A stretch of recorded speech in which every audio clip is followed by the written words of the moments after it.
7, 6, 5, 4, 3, 2, 1. You'll never have the sacred stone.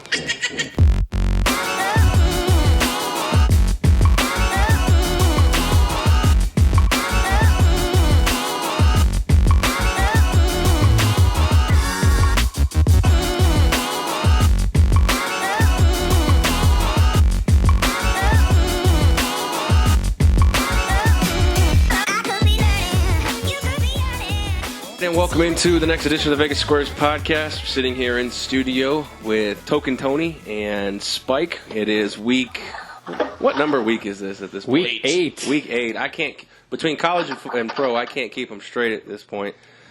We've got week 8 coming up here with NFL. And Token, how did college go so far? I mean, it's still early in the morning games, but it's looking all right so far. Bowling Green definitely looking like they're going to cover. Now that I said that, probably going to flip the switch. There you go. That's how it always works. Yeah. And that voice you hear is Tony Johnson calling all the way from the East Coast. Tony, what are you doing out there in Florida? I'm back here, my mom's place. She went out of town for a while, so here hanging out with the dog and just doing what we do, playing some poker, and I'm with Token. I'm watching a lot of the college games here, and so far, I agree with you. So far, so good. So let me know when that doom switch comes on, Token, and I'll join you, I'm sure. So college is going okay for you guys so far. Spike, you went to college, but that's about the extent of your collegiate football investment. I didn't even go to a college that had a football team. Yeah, well, that sucks. They were known for what, lacrosse? Fencing. Debate. Well, yeah, the debate team was fucking out of this world. For academia. Yes. Yeah. That sounds like a disease. I got academia. May now. God Get have that mercy checked on out. your soul. Yeah. Fencing. What a thing. Is that real? Yeah, of course it is. I was a captain of my fencing team in high school. Just leave that there. What, was chess club already full? His nickname was dude, Captain Hook. I am the world's worst chess player. Seriously, if anybody wants to make easy money, just play chess against me and bet. There you go, gamble. All right, let's get back into the action. Let's thank the sponsors first, 12 Ounce Sports Radio, for airing us every Friday, Saturday, and Sunday. Friday nights at 7 p.m. Eastern, Saturday morning before the NCAA games, and Sunday morning, get your NFL picks so you can tail us or fade us before the NFL action kicks off. Again, this is Week 8 in the NFL. We are going to dive into the standings of the bet at this point. Yes. And I had a poor week, but I have an asterisk next to my Week 7 picks. And that asterisk is... How do you figure this? I let my fiance pick last week. Oh, okay. She picked all 7, and how'd I do? You went 2-5. However, it should be pointed out that Token Tony also went 2-5 last week. Bonus point. Yeah, you did get the bonus point for New Orleans money line there, so that was pretty good. However, the dice beat both of you going 4-3. Rats. And I'm used to that by now. So yeah, and Tony Johnson and I actually both went 5-2. He got a bonus point as well. A bonus point I should have gotten if I had rechecked my lines. I put my picks in Friday night. If I had looked Saturday before the game, I would have seen that Arizona money line cross into the bonus point territory, and I would have jumped all over that shit.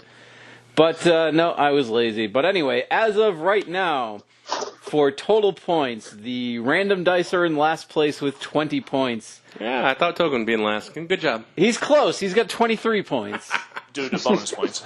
Yeah, the bonus points are helping you out. Aaron, you are sitting dead in the middle at 31. Tony Johnson sitting at 32. I currently have the lead at 34 points. Listen to the pep in that last. Wow.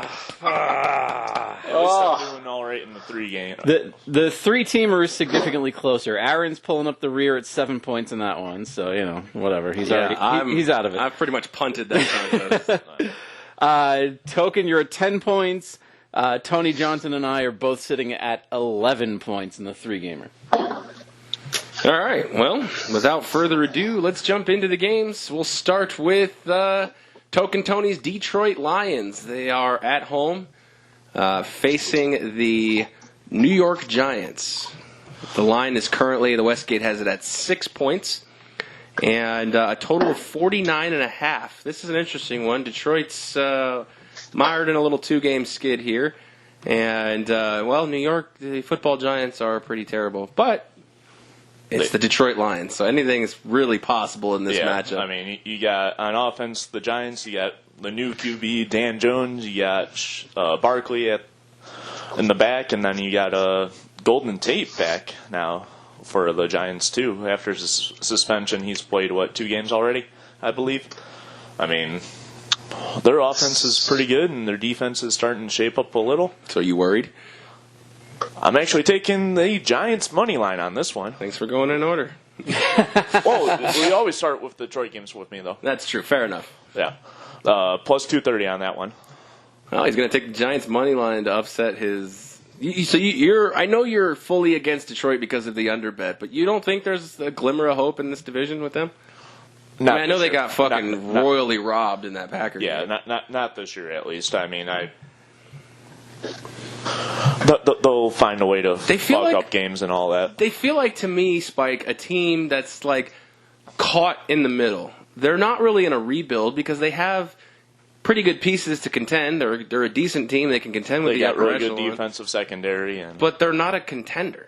Like, they're caught in the weirdest spot, I think, of like most of the teams. Like you can look at teams like Tennessee, Tampa Bay, the Jets. They're generally in a rebuild spot. But the Detroit, I mean, they've got a franchise quarterback who's been in the league a decade, a good running back, albeit he's out right now. They have a decent defense as Token alluded to, but then they go off and trade Quandre Diggs like out of nowhere, like one of the good pieces of their. It's just I don't get it. Yeah, I think part of it, too, is with the new coach coming in last year that he's trying to rebuild not necessarily the pieces of the team, but the culture of the team. And I think when we see good players get traded out of teams like that, it's a culture fit rather than an ability or, something on the field. So, okay, fair. I think you're right that they are stuck in kind of a very weird spot. And I think what's really hurting them is the fact that the rest of the division is so competitive. Chicago's defense is out of this world, obviously. Minnesota, especially when they're playing at home, is unstoppable. Green Bay, I mean, Aaron Rodgers is Aaron Rodgers, and they actually have a decent enough defense to stay competitive, and they're not going to be another wasted year of Aaron Rodgers. So I think you're right that Detroit's kind of a weird spot right now. That offensive line of theirs is awful. I vowed after week 1 that I would never touch the Lions again. So again, I'm staying off of this game. But if I hadn't made that vow after week 1, I'd probably roll with the Lions plus the point or minus the points in this spot. I don't trust the Giants whatsoever. I don't think it's a talent thing. I think their coaching in New York is just ridiculous. Pat Shurmur's the wrong man for the job. He was the wrong man in Cleveland the next time. He's a good offensive coordinator, but it seems like when he's at the helm, like, I don't know what it is. You get these offensive gurus. Norv Turner's kind of the one that comes to mind. When they're not the man, they're fine. Out of the shadow, out of the limelight, they're fine. But when they're the man, the head coach, it's just like fucking just shriveled up like a grape. Yeah, everything kind of falls apart. And I think it's, the new coach benching Eli so early into the season to go with the rookie is kind of, him trying to put his stamp down like, this is my team, this is what we're going to do. I don't blame Patricia. I mean, the thing is it's kind of like the situation, Tony. I'll go to Tony Johnson with this. It's kind of like the situation in Cleveland. These two teams have been so bad for so long. The next man up wants to be the guy to turn around this losing franchise. It's tough to do. It's tough to do right away as well when you've had this many years of mediocrity. Mediocrity, debauchery, however you want to talk about it. And then, added to that, I think when you don't have good management and good systems in place, it's really difficult to win no matter how good of a coach, really you can be. So, yeah, I mean, I think it's just a tough turnaround. But I agree with most of you guys, with Detroit. This is a good team, but they're just in probably the best division, maybe in the entire NFL, and they're just too far up against it right now, I think, at this point. Yeah. Any play on this action? Oh, yeah. So I do. I'm exactly with Token here. I do have the Giants money line. A couple of reasons here. I do think that the The Giants will be able to run the ball really, really well this game. Finally having, I think, Barkley back and ready to go will be a big help. Detroit on defense is decimated with injuries. They have been for the last couple of weeks. This week, no different. We've already ruled out a couple of really key players, Darius Slay and Mike Daniels. I've both been ruled out as of, I think, Friday. So I think those are two really key injuries here. And I actually already bet the Giants, but it was 6.5, the number I got. So we're working with 5.5 here, and it's just, or I think it's 6 or whatever the case is. And so just stayed away from that just based on the number. But I do think the Giants have a decent chance to win. So we'll go for the bonus points here as well. All right. So, Spike, you know the call. Let's go Lions. Oh, yeah. Yeah, big time. All right, let's move forward into Tampa Bay at Tennessee. And we just aforementioned both these teams, Tampa Bay and Tennessee, as teams that, Tampa Bay, and they're not really in rebuilds, but they're not really in contending mode. They're just kind of these puddling 6-10 teams that just exist in the NFL at this point. You had talked about it off air, Token, with Jameis Winston. The team is trying to kind of distance themselves from him, but as of now, he is the starter. Tennessee is a 2.5-point home favorite at this point, according to the Westgate. Total is 45.5. This could be a really ugly football game. Yeah, and that's exactly what I'm hoping for here. I think we've got two teams that are, like you said, kind of mediocre. They just kind of exist. I think both of them have offenses that are kind of sputtering at this point, and I think that we have defenses that are probably better coached than they are playing at this point. But I still think that, ugly turnover, mistake-filled football is going to be the name of the game in this one. Don't give a shit who wins, but on the 7-teamer and the 3-teamer, I am rolling with the under, currently sitting at 45.5. I think that we can see easily a 17-13 type game. So I under, and I feel confident that this is going to go way, way under. I should be good by about the third quarter. It's interesting. Under good by the third quarter. That's a weird. I don't necessarily agree with that statement, but however, I do have a play. I mean, theoretically, your under is good at the start of the game. Yeah, it's good. It's good until it's not. we knew the San Francisco Washington under was going to be good last week. At what point? But this game 10 minutes isn't in the scheduled for a month. Yeah. It's just the way you said it. Like, this game should be under by the third quarter. Well, massive downfall and wildfires in Tennessee for some reason. Yeah, there we go. Okay. Yeah. That went off the rails. This one I am taking for my 7 and my 3 gamer as well. I am taking Tampa plus the 2.5. I do believe. Thank you, sir. I know I'm number 1.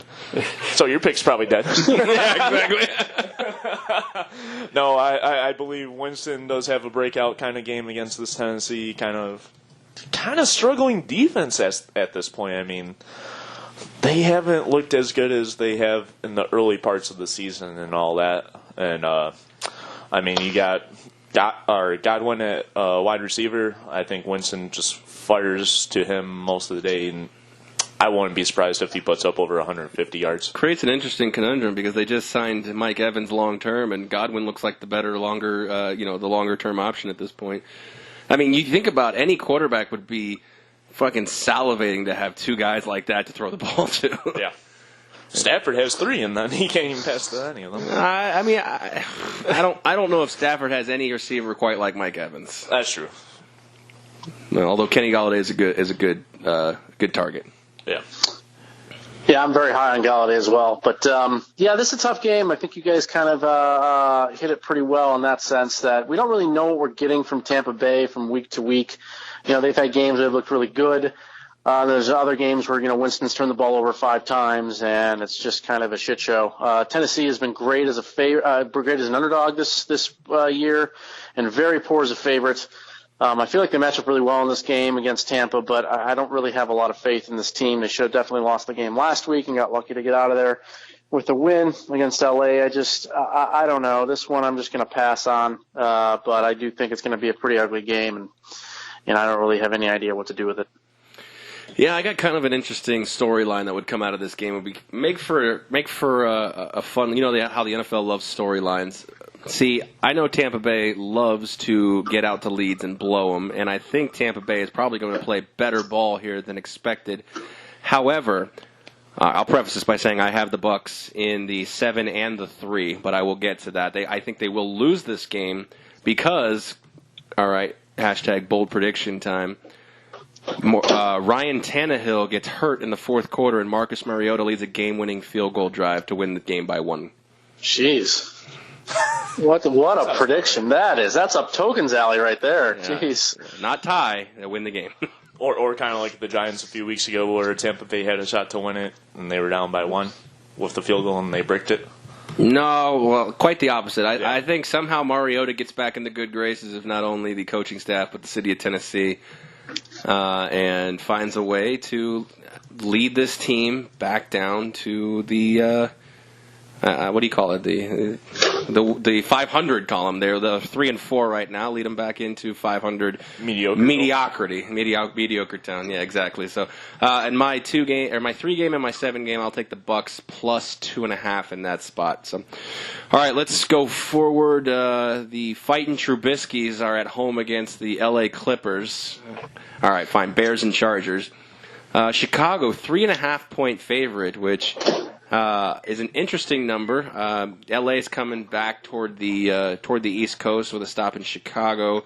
LA, like you said, Tony, had numerous chances to win that game against Tennessee. That was one of the craziest endings to a game I've seen. 3 stops at the 1-yard line with no timeouts and seconds to go, and Melvin Gordon, who held out requesting all this money, fumbling on the goal line, can't get an inch.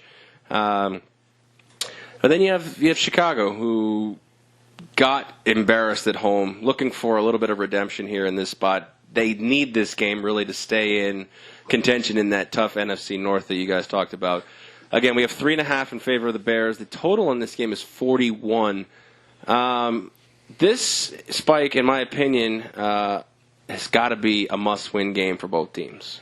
Yeah, and that's especially with Pat Mahomes out of the AFC West. Right? And that's exactly what I was about to say, that the Chargers, this is their opportunity to step up and steal the division from Kansas City if they can't lose any more games. I mean, I don't think 10-6 is going to get them. No, absolutely and not. They're 2-5 right now. Yeah, so that they really need to get their shit together and start putting together some wins, because they've lost, 3 in a row?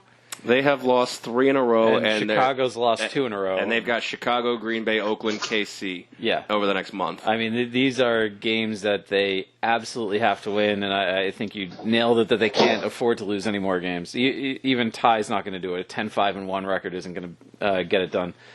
So, yeah, the Chargers really need to step up. I don't have a play in this game because I don't have faith in either of these teams to be able to pull it off. I have no idea how this game's going to go. Even gun to my head, I'd probably just say pull the trigger because I am staying the fuck away from this one. Fair enough. This one I do have a play on. I mean, Trubisky at quarterback, I can't expect much out of him. I mean,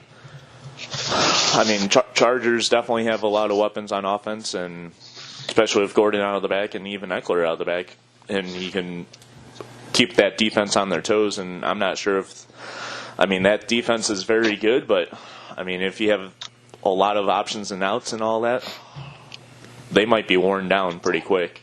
And I'm going to take the Clippers in this spot on the money line, plus 160.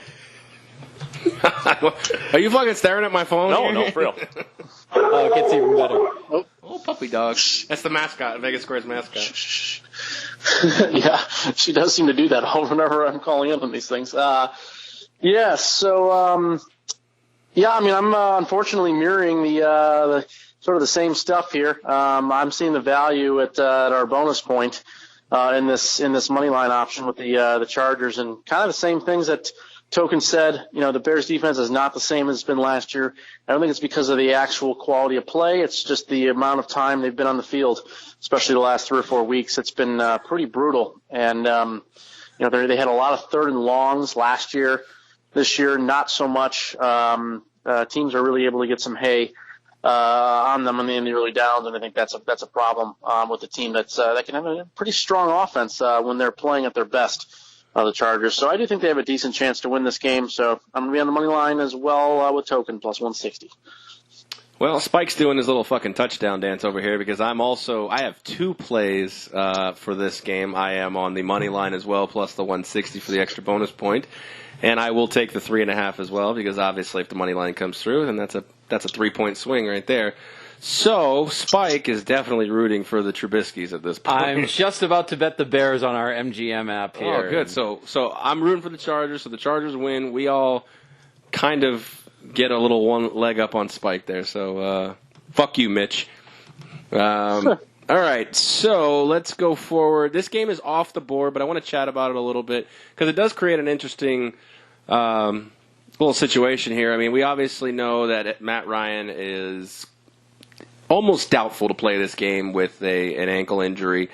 But it's well documented that this Seattle team does not travel to the East well. So Matt Schaub will probably get the start for Atlanta if Matt Ryan does not go. Obviously has been a starting quarterback, a playoff-tested quarterback in his time. He's not great, but he's probably serviceable in this spot. And I think Atlanta, no disrespect to Matt Ryan, this might be a shakeup they need. Somebody else to come in and do a new voice in the huddle, and maybe this is a spark they need. The line opened up at 3.5. It was 3.5 preseason before Matt Ryan got hurt. This line's been off the board all week. You guys have any thoughts on this game? Yeah, and this is a game I was hoping that would come back on the board because I think that total is sitting at way too high. It opened at 54, dropped to 52.5. Seattle can obviously put up some points when they want to, but I don't think that the two of them combined can hit 50. I'm not even sure the two of them combined can hit 45. This one should be under by halftime. Yeah, exactly. Especially with Schaub trying to throw the ball. I think I read that he's something like 5,400 days in between starts. That can't be. Well, it's 5,400 days between starts for the Falcons, at least. That's like 30 years. 5,400? No, it's like 12. It's about 15 years. Or 15. No. 365? Yeah, okay, you're right. Oh, well. No, yeah, it's about 15 years. But still, he hasn't been in the league 15 years. It's a ridiculous amount of time since the last time Schaub started for the Falcons. I want to whatever it is. So. Okay, Watson's been in the league 3 years. I think they went with Case Keenum a year in between that. So I'd say it's probably, I'd say probably maybe 5 years. Yeah, it's not terribly crazy. But it's not 5,400 days. Since the Falcons, I think they're talking about. We'll see what it is. Anyway, since he played with the Falcons. Okay, that makes more sense. Yeah. Okay. That's what I said twice, but you just decided that you wanted to just shit all over the floor here. But wait, no, because 5,400 days is absurd. It's not absurd. It hasn't been 15 years since he played for the Falcons. Let's see. We'll figure it out. But anyway. Get your crackhead research staff on that one. Yeah, where is the fucking producer anyway? So he has to go pay the actual bills. Oh, so shit. All right. Some people have to work on Saturdays. The point of this is that him coming into this offense, which has been, decent at best with a quarterback that has known the system and been able to actually put up points, this is not a team that's going to be a threat to anybody. So, yeah, I would roll with the under in this one if you can find it somewhere on some of the boards. It looks like insiders saying that it's off at most places, but as CG and Circa Sports still have some lines up for it. So if you can grab them, If you can go to Circa and find 6, if that's on the board, I like Atlanta in this spot. Home team with a veteran quarterback. I would take Atlanta. Maybe call up the Circa and see if they can just kind of telephone a bet in. Yeah. That'd be interesting. Speaking of the Falcons offense, Mohamed Sanu is a new Patriot now. Yeah, another huge loss for the Falcons, which is not going to help them put points on the board. No, and they're talking about Devontae Freeman and his $6 or $7 million a year being traded as well. Be interested to see if he can go help a contender. So, all right, let's move forward to the Jets and Jags. This game, again, obviously no Nick Foles, so we get Gardner Minshew, another week of the mustache. Sam Darnold's back. I don't know if you guys heard this. Did you guys hear the fucking TV announcer or the Monday night game when he said he was seeing ghosts? Yes. That's the best thing I've heard in a long time. That was wonderful. By the way, Seeing ghost. Matt Schaub's last start for the Falcons was in 2005. Fuck. Yeah. Has it been that long? So For the Falcons. fuck played you, 2006. and fuck you too, Tony Johnson. I don't even know if you were saying anything because I don't have headphones, so I can't hear what No, you're saying. But I was fuck you agreeing. anyway. I was saying it was a while because he played for Houston. 2013, though. Yeah, he was in Houston for a while. See, I 2013. misinterpreted what you He- were he actually might have trying to had- make a stat for. He at might have first. had a start in Baltimore when he played for them for a while. Yeah, he did. He had a couple of starts for Baltimore, but yeah, he's When did he not play for Baltimore? 2015. No, 15. Okay. 15. Yeah. So I Yeah, missed, he missed that. played for the Falcons and then the Texans 1 year with the Raiders. I remember the Raiders. He And got then, traded to the Raiders. Yeah. Yeah. And then the Ravens and then now with the Falcons. Gotta love it. It's riveting talk on the podcast about Matt Schaub's journeyman career. Yes, a game that's not even on the board. most places. Unbelievable. How about the man? Unless some jackass is sitting in the circuit going, "Give me Atlanta! Put a brick on it." All right, Jets and Jags. Minshew versus Darnold. The line is currently Jacksonville, a home favorite of 7 points. Total 40.5. These low numbers create interesting conundrums. You see two teams that, on one scale, have decent defenses and anemic offenses that can put up next to nothing on any given week. And then you see two offenses that one may get out to a decent lead and the other one has to throw in garbage time to where we actually end up kind of tipping that over in a spot. The recent game that comes to mind is Miami versus Buffalo last week. That game, to use Spike's analogy, was under until it wasn't. It looked under for a long time in that game, and then all of a sudden, I even teased that, and that fucking onside kick return just right up the ass. No, didn't even spit on it. So, Fuck you. Oh, jeez. yeah, exactly. I said what I said. We got a 7-point game at 40.5, Spike. You fucking muppet. Yeah, so not touching this one, but if I were, I am actually leaning towards the Jets plus the points for exactly what you said, that it's going to be a garbage time cover. I think that 7 points is too much for a Gardner Minshew-led team to cover. I think that this is kind of an overreaction to the way that the Jets offense performed against, let's face it, a vastly superior New England defense. And I think that the Jets offense is more likely to look like the way they played against Dallas and the way they played against New England in this game. So if I were taking it, I'd take Jets plus the points, but I am laying off of this one. I'm not super convinced on it. Speaking of token, fun fact about the New England defense: while they have been on the field, they have outscored the opposing offenses 20-18. Yeah. Wow. If the New England offense had never taken the field at all this season, They'd still be undefeated. they'd be 3-3-1. Well, yeah, I guess if if you the- look at the special teams. Yeah. Yeah. Oh, okay. I thought you were going to say something. Yeah, no play on this one for me. I mean, I'm rooting for Jacksonville in this spot, sadly, but I'm hoping the Jets win just because I just need more losses in that AFC South except for Houston to make that future bet look even better. But, however, There's only hope in the MGM account anymore. yeah, well, I have a lot more action than that. He's roasting MGM. a zero burger.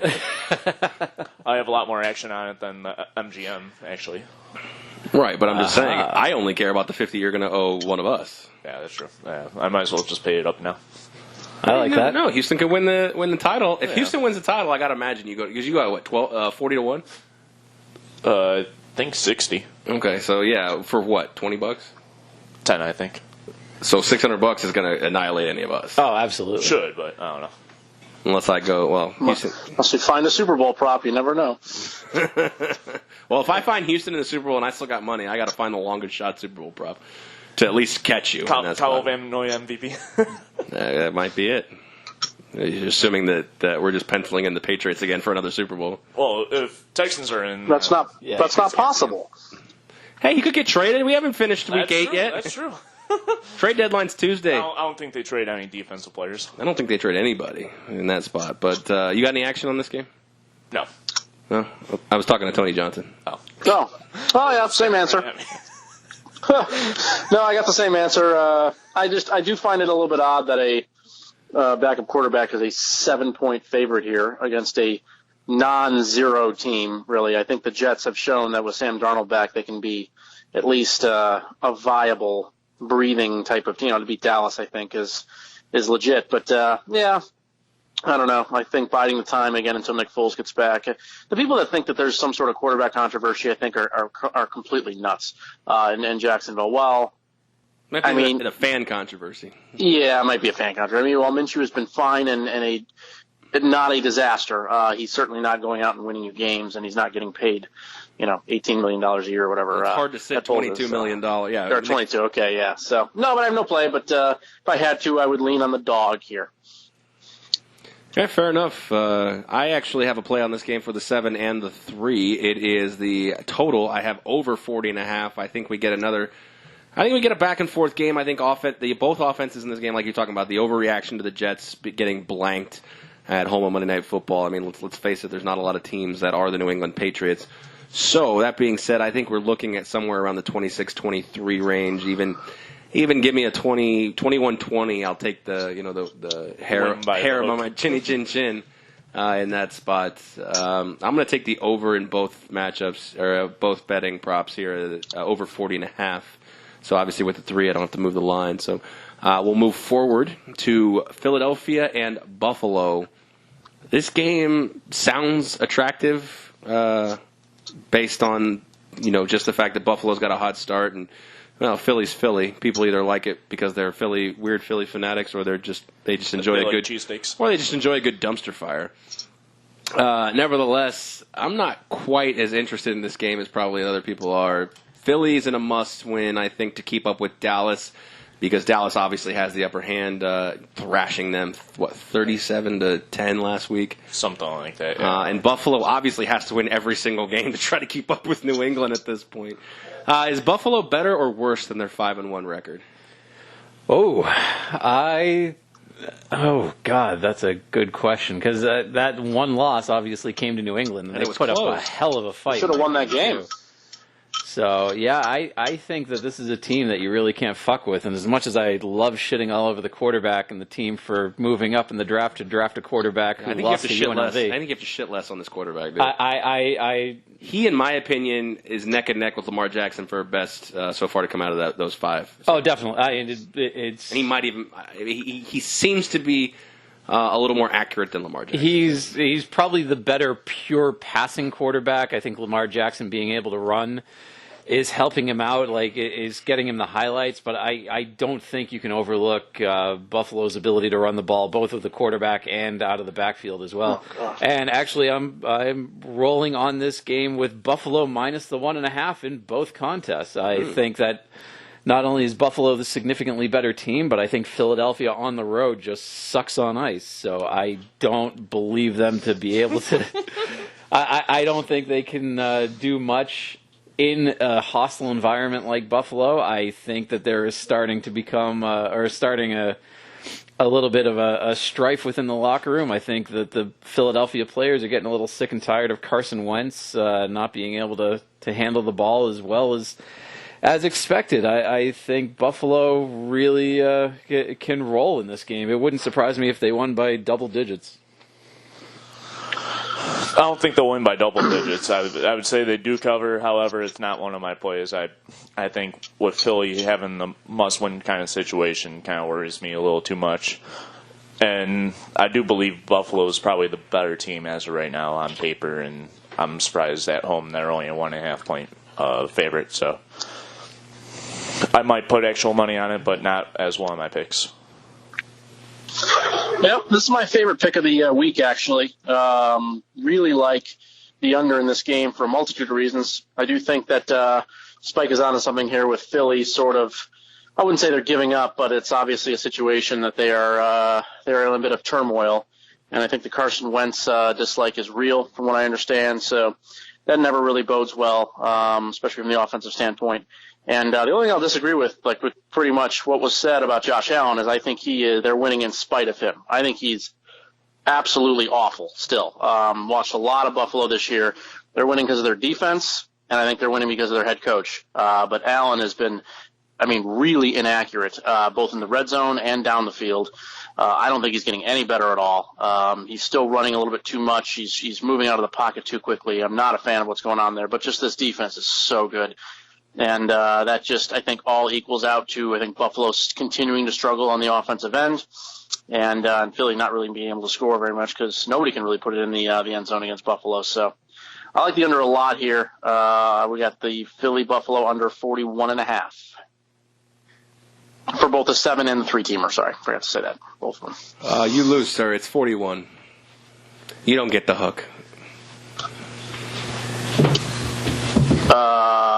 Why?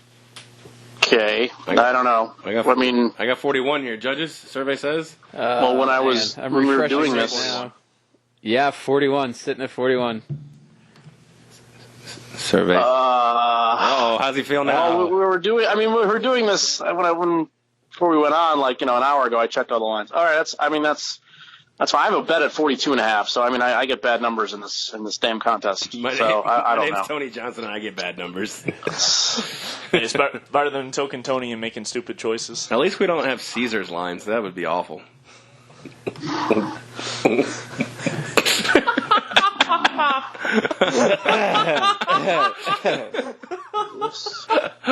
All right.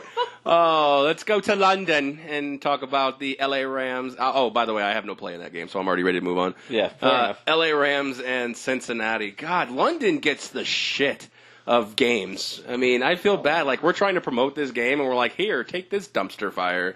Yeah. But they do get to see the LA Rams. I think that might be the draw in this game.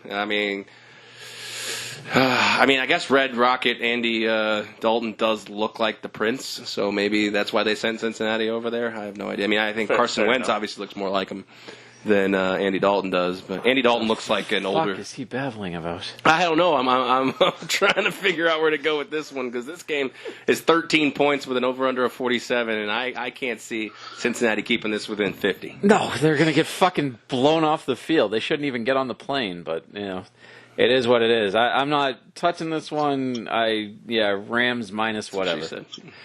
Oh, wow, I actually like that statement from Spike. I am taking the Bengals. Yep. I am taking the Bengals plus the 13 in this. Yeah, every time he goes minus whatever, you're golden. I know. My name's Token Tony. I make stupid choices, and here's my pick. So, I think Cincinnati has enough weapons to keep this one marginally close. The Rams have been kind of struggling as of late, especially with who's going to throw to those weapons. Andy Dalton sucks. He does. I agree, but you got Mixon, you got. Okay. AJ Green. AJ Green hasn't played all year. You got AJ Green. Try again. AJ Green hasn't played all year. You got Chad Ochocinco. Yep. You're doing great, buddy. You're doing great. Yeah. Hey, Mohamed Sanu's still on that team, right? Yeah, exactly. No, I know that. What about TJ Hashem? Hey, the punter's looking good this year. Who's your mama's? Hey, that punter's looking pretty good this year. Oh, my goodness. You lost all credibility when you said Cincinnati's going to keep it close with AJ Green. Oh, God. Go Rams. I'm betting under their win total. Go Rams. Yep, no, I'd side with Token here if I had to bet on this one. I know that nobody is giving this team a chance to win, and nobody's betting on them. Their ticket count is below 30 or 40 overall on William Hill. I found out yesterday, which is insanely ridiculous, actual amount of tickets. So I think in a spot like that, I want to be on the other side here, but there's just probably some better options. So I'm going to pass on the game, but I would be betting on I'd be on Cincy if we had to be. All right, uncheckable wager here. Over under 2.5 Chad Ochocinco jerseys in London at the game. Ooh, that's Not Johnson, Ochocinco. I think it's over. I would say over. All right, fair enough. All right, let's move forward. I have no play in that game either. Let's move to the Arizona-New Orleans game, which creates... we have a controversy in New Orleans at this point at the QB position. Drew Brees has been out for 5 games now. This is the game before the bye for the Saints. The question all week is, do you go with Teddy Bridgewater, who has been 5-0, or do you go with the future Hall of Fame Super Bowl winning quarterback Drew Brees, who is obviously the leader of this offense, who went 1-1 before going down with an injury? Obviously, that is a question for Sean Payton to answer, and he's apparently not going to answer it until game time. He has not declared anything up to this point of recording Nevertheless, regardless of which quarterback plays, New Orleans is a 10.5-point favorite with an over-under of 48 in this spot. I think one of the things that's being overlooked in this quarterback controversy with New Orleans is the fact that their defense is playing really good football right now. I like the way that they're handling the opponents. I like the way that they're able to not make Teddy Bridgewater have to come from double-digit point deficits. Like I think that this is, even though San Francisco is the last NFC team that is undefeated, I think New Orleans is the best team in the NFC right now. That said, it's such a large number for an Arizona team that's been playing really good football. I don't necessarily like the 10.5 in this spot. Public money's slight lean towards Arizona, coming in at 52%, which I think is an interesting number. So I'm not taking a side on this game. I do have a play on just the 7-gamer, where I am looking over the total of 48. I think both of these teams can, when they want to, when they can move the ball, I think Arizona can put up yards in chunks. And I think that this is going to be an entertaining, good, fun game to watch. I think this is one I'm looking forward to watching too. So, yeah, I think the over is the right play here. I have no play on this one. However, I do kind of like Arizona plus the points. I might put actual money on that. I do think they keep it relatively close, probably losing by exactly a touchdown. And I actually disagree. I think this game goes under the 48. I might parlay them together. Oh. Yeah, I mean, I think you got New Orleans defense, which is very, very good, especially their secondary. Yeah, I think the Alvin Kamara question mark too creates a huge wrinkle in this, but there is a really good running back to take his place, Latavius Murray from USC or UCF. There you go. Who ran all over the Bears defense, and if he can do that against the Bears, which I know we said the Bears aren't the Bears of 2018, but if he can do that against the Bears, I would imagine what he can do against the Cardinals defense. Yeah. Yeah, I mean they just keep the clock ticking and. Yeah, I'm staying away from this one too. The question marks are there, although I'm pretty. It wouldn't make any sense for Breeze to play in this game. They have a bye next week, and Arizona here, and they're obviously winning with Bridgewater, so I would expect him to sit. But either way, it's just if he does happen to play, this line will jump probably to I would say at least 13, maybe 14. So I mean, if I had to, based on our situation here, I'd probably take New Orleans in case he does play, but. Yeah, I don't know. I'm just going to stay away from this one. The Kamara thing is interesting too, as you said, Aaron. I don't know. It makes it a tough game to handicap with those two guys. Big question mark. So I'm just staying away from this one too. I actually have a play in this game, and it's opposite of Spike. Actually, I won't go into more detail. I agreed with Token Tony's sentiment. I have the under 48 in this for my 7-game, and actually, I have a fun little what-if scenario. Teddy Bridgewater starts this game, wins against Arizona. They use that to trade him to another team for a first-round pick. I can see that. It certainly makes a lot of sense, and there are plenty of teams that need a competent quarterback. They give Drew Brees 2 more weeks to get healthy. Yeah. It won't happen, but I was just thinking it'd be an interesting little wrinkle in the season here. Teddy Bridgewater all of a sudden becomes, the starting quarterback for another team. Chicago. Chicago could be. I mean, I don't see them giving up on Trubisky for whatever reason. That's their decision, but that would be an interesting little wrinkle. Go crush Chicago 1 week and then play for them 2 weeks later. But, so it'd be an interesting little thought process. I definitely think the long-term game would probably be to have Teddy Bridgewater replace Drew Brees. But he is in a contract year. Bridgewater, so that would be an interesting. They'd probably have to pay the guy, and I don't know if they can keep both those guys on the roster at double-digit millions. So, all right, so let's move forward to a game that actually got changed to the early slate, and that is Denver and Indianapolis. They were a late game, got changed to. I'm not sure exactly why. I know there's a lot of weather in there, but Indianapolis plays in a dome, so I'm not exactly sure why this game got changed to early. But Indianapolis, a 5-point favorite over the Broncos. The total is 42. Yeah, this is sort of an interesting spot, just because Denver's defense was supposed to be carrying this team, and they have looked god-awful, and especially at the beginning of the season, they looked terrible. They look better as of late. Still not sure we can trust them. I'm not touching this game because normally I would just roll with Indy, especially coming off that win against a Houston team that's significantly better than this Denver team. But I don't know. I just, the 4.5, I for some reason I just can't pull the trigger on Brisket there, so I'm going to stay away from this one. This one's 4.5 now? I got 5. Oh, okay. You got 5. That's even worse. Yeah, I have 5. Oh, there's 5. Okay. I was looking at covers, not Vegas Insider. Yeah, I actually have the Colts in this one as my 7 and my 3, so I'm going to move for the 3-teamer to 5.5. I do think the Colts are much strong on all assets of the ball. I mean, I think Ebron has a breakout game on this one. And this Denver team just looks pretty damn bad. Sorry, Token, I'm not laughing at you. The minute you started making your picks, you can't hear Tony because I have the only headphones. But as soon as you made your pick, he goes, "God damn it!" So that's on the podcast right now. Yeah, I was looking at another game. I realized God damn it. the line moved in another game. This is fucking bullshit. No, I thought he had the same picks as you. No. Just a line move on another game. Like Tony on the golf course.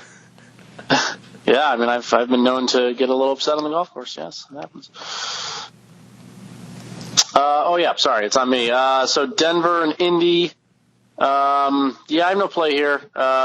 This one was close, though. I do think that this line's a bit inflated, just because I think Indy played such a great game against Houston last week, and Denver was a complete shit show on Thursday night against Kansas City and couldn't really even do anything after Mahomes went out. And I think we're a little bit inflated. Denver's been actually a lot better the last couple of weeks before that game on Thursday, but it's just not quite enough here. I think at like 6.5 or 7, I'd be interested, but not quite enough here at 5. Yeah, this one fell just out of the picks that I was going to make this week. Yeah, I agree with you. I also, the only reason I stayed away from it is because of what Spike said. I want to believe in Jacoby Brissett. And he's proven that we should believe in him. I think it's actually due to Denver. When I back them, they shit the bed, and when I don't back them, they actually end up having me shit the bed at that point monetarily. So kind of like Michigan for college football. Yes, and Denver this year. If I decide, because I'm a degenerate and college didn't go well, I may put some action on this. If they end up screwing me over again, they may go on the DNBL at that point. So we'll see. Hopefully you bet Denver and everything goes not so well. Yeah, we'll see. No, I'm not going to bet Denver. I would bet Indianapolis, and all of a sudden they play the game of their life. Well, hopefully that the Broncos. Yeah, exactly. So, all right, let's move into the later games. I guess the afternoon games here, but over on the East Coast, they'd be the 4:25 games.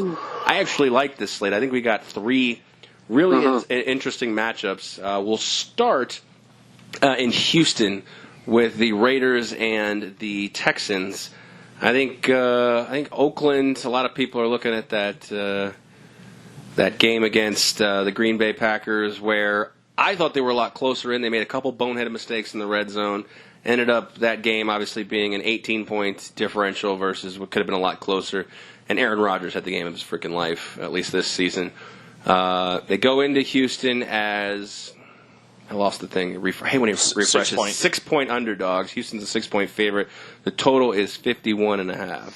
Yeah, and this is another one where I'm looking at a total. I don't necessarily trust either of these offenses to consistently put up points.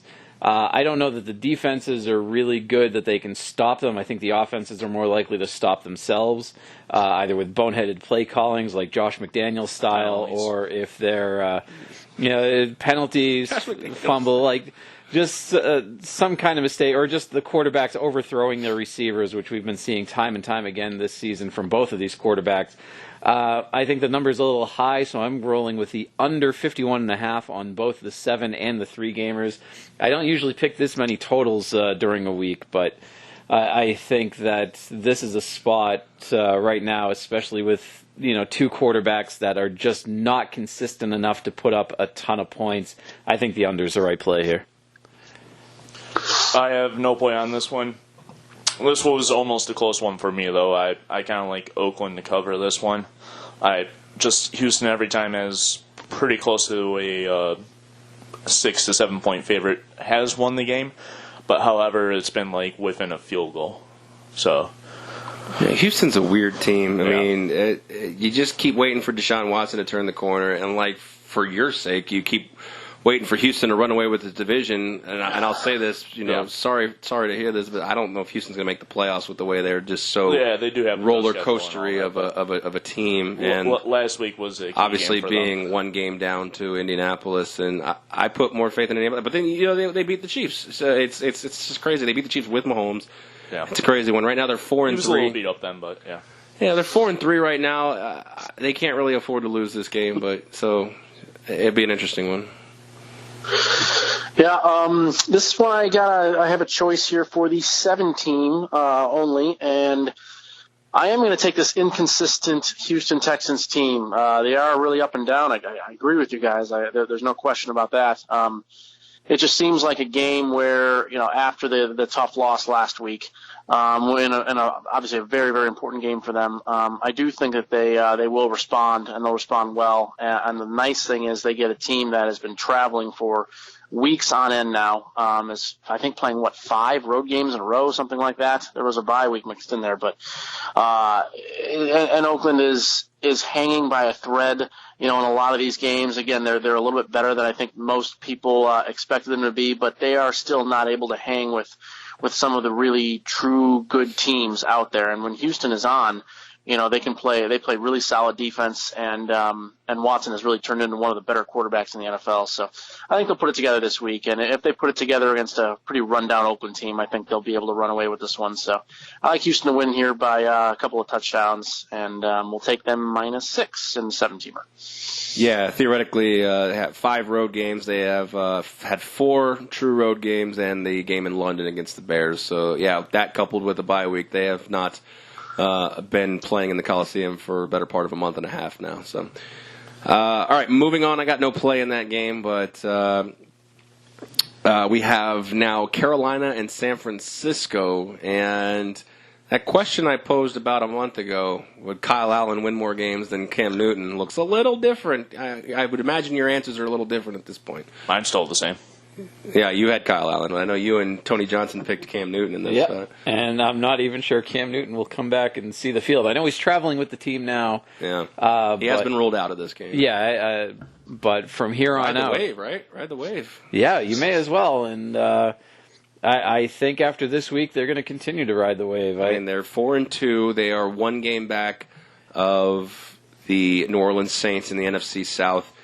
You theoretically, if Matt Ryan misses time, you've almost theoretically eliminated the Atlanta Falcons from contention, and you still get to play them. And they haven't played New Orleans yet. I don't know. I ride the wave with Kyle Allen the rest of the year at this point. The other rumors out there swirling, and we talked about Trubisky with trading Bridgewater. I've heard one of the craziest rumors is to trade Cam Newton to the Bears. Oh, okay. I wouldn't be surprised by that. I mean, I see more likely Cam Newton being traded than Bridgewater at this point. Yeah, fair. Do you think Cam Newton would ever get traded within the division and go to Tampa Bay if they're willing to move on from Jameis Winston? No, 0 chance he gets traded within the division. I think a healthy Cam Newton could terrorize Carolina. Fair enough. But a healthy Cam Newton is almost seeming like a mythological creature at this point. Right. San Francisco, the Fighting Garoppolos are 6.5-point favorites with a very low total. Interesting. I know that we also all have 2 very good defenses, but we also have 2 pretty decent offenses. Take the Washington Monsoon game aside. Total of 41 here in this spot. Yeah, and I think not necessarily that we saw cracks in the San Francisco offense last week, because obviously that was a tough game to pick. But I throw that out the window. I just think that San Francisco's offense, as good as it's been, they really haven't been challenged by a very good defense up to this point, and I think this is going to be a very difficult test for them. So I think this is a spot that Carolina plus the 6.5 I'm rolling with. I don't know that the fighting Garoppolos get it done. I don't think that they can win by a full touchdown. So give me the Carolina plus the 6 on the 7-gamer. 6.5, right? 6.5, yeah. I have this on my 7 and my 3-gamer. I almost took Carolina money line on this one. I think they keep it reasonably close. It might come down to a field goal, and Carolina might be on the winning side of the ball on this one. I mean, you got McCaffrey, very liable candidate. Number 1 fantasy guy. Yeah, very worth. key candidate for MVP at this point, especially with Mahomes going down. Well, that's fair. And Russell Wilson having a bad week last week. Yeah. I mean, you got... Sorry, Boo. Yeah, you even got Aaron Rodgers creeping up, too, after his performance. Yeah, Carolina plus 6.5 on 7 and 3-gamer for me. Yeah, I'm all over this game in multiple ways on the 7-teamer and 3-teamer. So, yeah, I'll echo what you guys are saying. I'm going to follow right along here with Carolina. I think this is another spot here where San Francisco is extremely overvalued. They're not even getting good play from the quarterback position. It's quite amazing that they're undefeated with really only a mediocre Jimmy Garoppolo. Not to say that he's not going to get better as the season goes on. I'm not really sure, but this defense has really taken over a lot of these games, and I just don't think that that's a reliable thing going forward. And if we can get a team that's playing well, no matter who the quarterback is, getting 6.5 points, I'm going to take it all day. So I got Carolina plus 6.5 in the 7-teamer and 3-teamer. And then add to this is why I was so pissed off earlier. Apparently the line moved on Westgate in the last probably half an hour. I have the under again here. I have a real bet at 42.5, but it was 41.5, and now it's down to 41. Looks like. So I do have the under in this game, both in 7-teamer and 3-teamer. We have 2 very good rush defenses as well here, and the weather is supposed to be really bad in regards to wind, gusting up to maybe 30, 35 miles an hour. I just think this is going to be a run fest and a really just slow, methodical game. And with 2 good rush defenses, 2 really good D-lines, to be honest with you, on the field, I don't think there's going to be a lot of points scored. So I'll take the under on both contests as well. Well, we can throw this one out the window because I have Carolina at 6.5 as well. In my 7-teamer and my 3-teamer. So this is a big just wash. I guess, Tony, you can root for the under at that point because everybody else Will do. Everything else is theoretically toast here. Is this our first consensus pick of the season? No, I feel like we've had more. We've had one, yeah. I'll go back through or at least the 3 spreadsheet. of us been on one once. Yeah. Well, I'm looking at just consensus because I know last year we kept track of our consensus picks when we were all on the same side of a game, but we were picking more games last year. I feel like consensus was a fade for anybody who it absolutely was. We were terrible on the consensus picks. But the whole lot of them on... So take everything on the Garops. Yep. All right, last game of the later slate is Cleveland and New England, 2 teams trending in opposite directions. Obviously, New England is, 6-0, 7-0? 7-0. 7-0 at this point. Yeah. Cleveland 2-5, 2-4. They just had a bye week, actually, coming off a bye week. 10.5 points, which isn't a shocker with a New England line at home. 10.5 with 43.5 is the total. I don't know what to do with New England here in this spot. I don't generally bet them just for the fact of having an already invested interest, but I actually made a play on this, but I'll let you go first. Yeah, I'm actually rolling on this twice, both on the spread and on the total. I think that this is, class versus trash. I think this is hot hand versus hot seat. I think this is... Hot hand versus hot seat. Did you just make that up? Yeah. That's nice. Thank you. I think this is... Cheaters versus wife beaters. That was going too. I don't know which one of those I'm more offended by. I think You beat your wife? yes, that clearly must be. Actually, I think my wife could beat the shit out of me at this point. I lost all my muscle mass when I fucking Muscle mass. Yeah. Yeah. He acts like he had muscle. It was just Minus the It mass. was just mass. It was just mass, It was yeah. just mass. It was Fair enough. donuts. He had more mass than a Catholic church. Come on, that was funny. Tony Johnson, you should be very grateful you're not here right now because this is just chaos and madness. It's a shit Chaos show. and It's a madness. shit show minus all the Tony, gas Tony right would now. be sitting in the recliner over there going, are we doing this? Are we Yeah. doing this?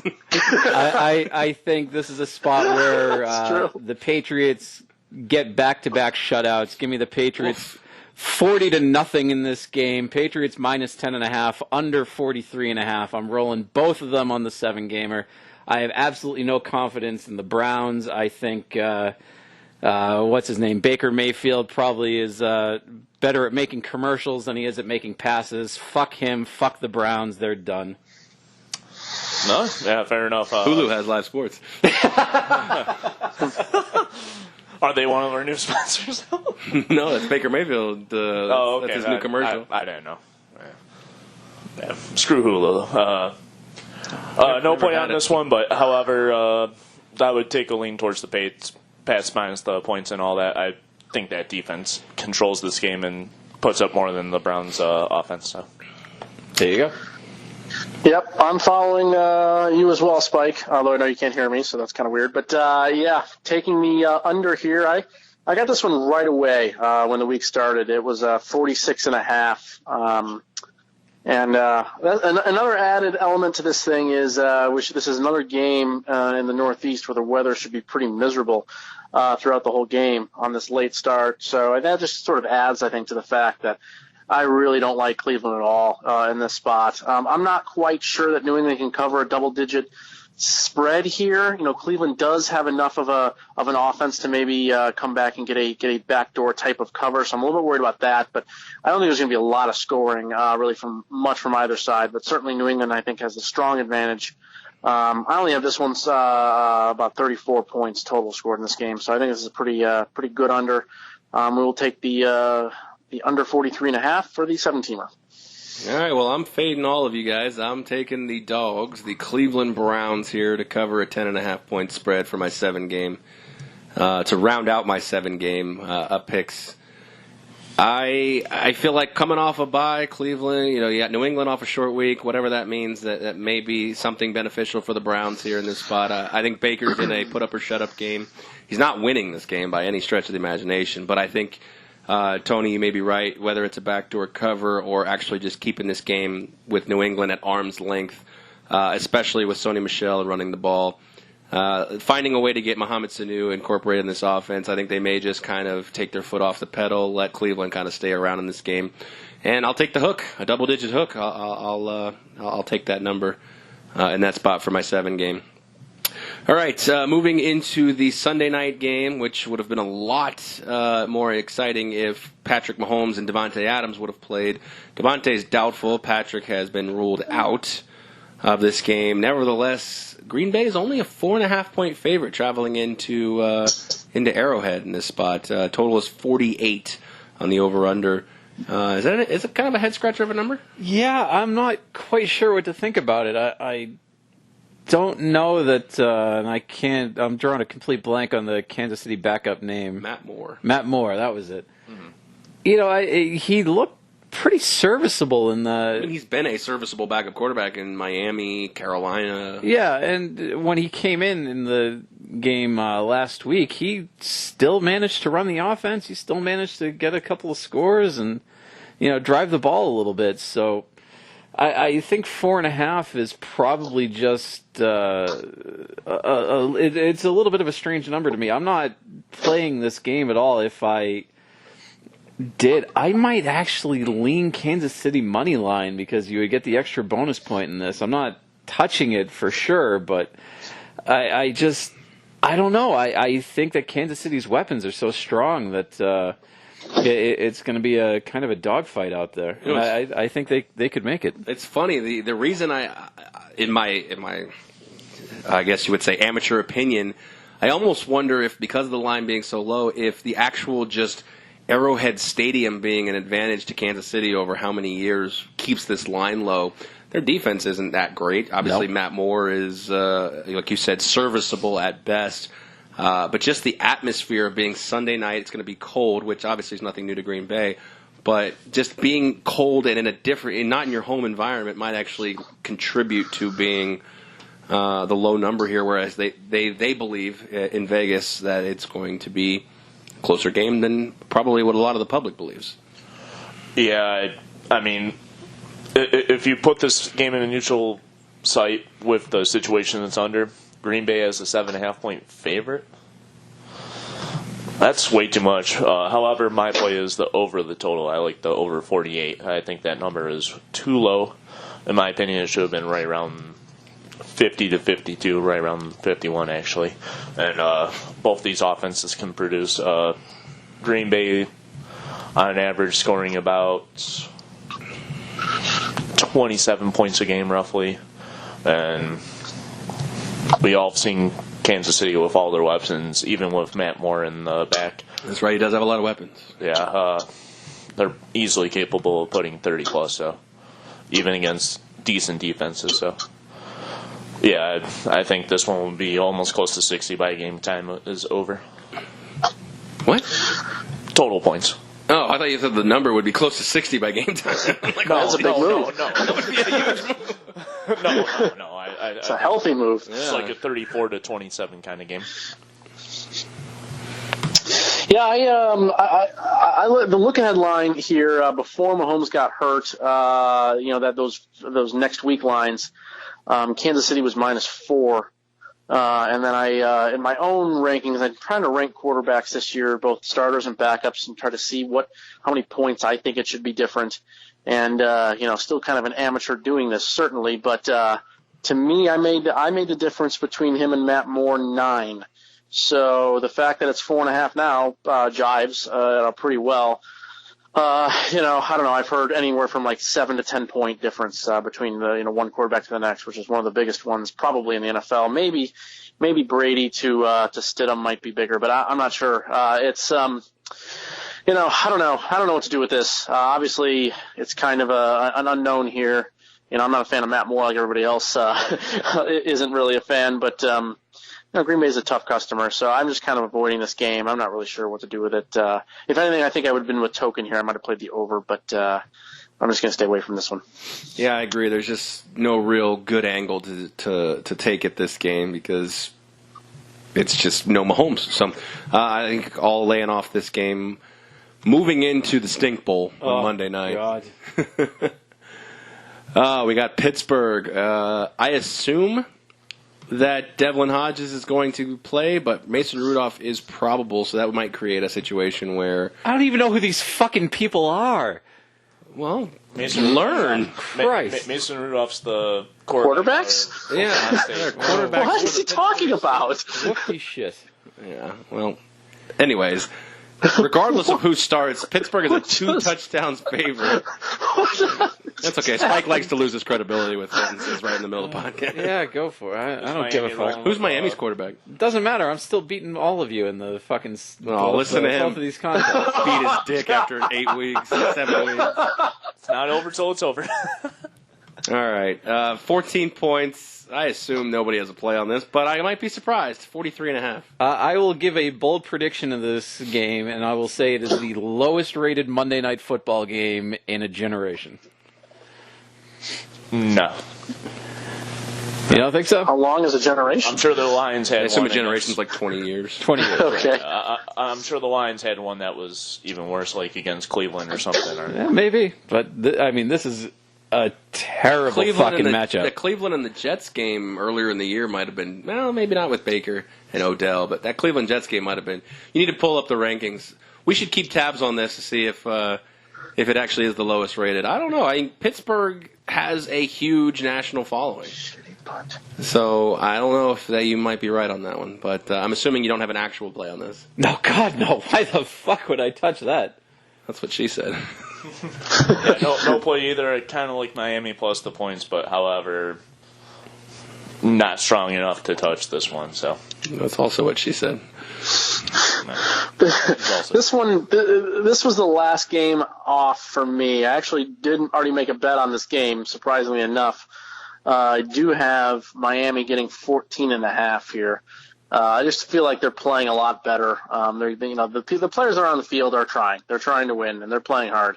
And Pittsburgh is just not very good this year. I don't think there's any question about that. Obviously, losing Roethlisberger is pretty important. But, yeah, I mean, it was close. This was like the 8th. If we had the 8-teamer instead of the 7-teamer, I'd have Miami here getting the points. But, yeah, I'm just going to have a wager on it, and that's pretty much it. But I think it'll be a closer game than many expect. Yeah, and to round it out, I have no play on this one as well. So that is going to wrap up, what is this, Week 8? Week 8 in the NFL. Hopefully these picks go well for me and not well for Tony, Johnson, and Spike. And sorry, I'm not really worried about you. Oh. well, yeah. So, Yeah. but I do have a Bring bone up to the- pick with Mr. Spike over there at McAwesome. Uh-oh. He did not give us one single dice pick. I know. I was just about to say that too. I noticed True, about yeah. halfway through. I'm like, is the dice on anything? So I completely forgot. you need to give us the dice pick. All right, I will roll through, and they're actually on opposite sides of a lot of our games, so it works out pretty well. I'll start with the one where I was saying I would take Kansas City money line if I were picking in that game. The dice are on Kansas City money line plus 175, so they're going for the bonus point with the Chiefs at home. Well, go Pack, go. So we have for Cleveland and New England, they are taking the opposite side of me, going over the total of 43.5. Cincinnati and the Rams, they're rolling with the Rams as 13-point favorites. Rolling, hoping that Andy Dalton is such a fuck-up that he can't even keep him within 2 touchdowns. Those dice are smart. Tampa Bay and Tennessee rolling with over the total of 45.5.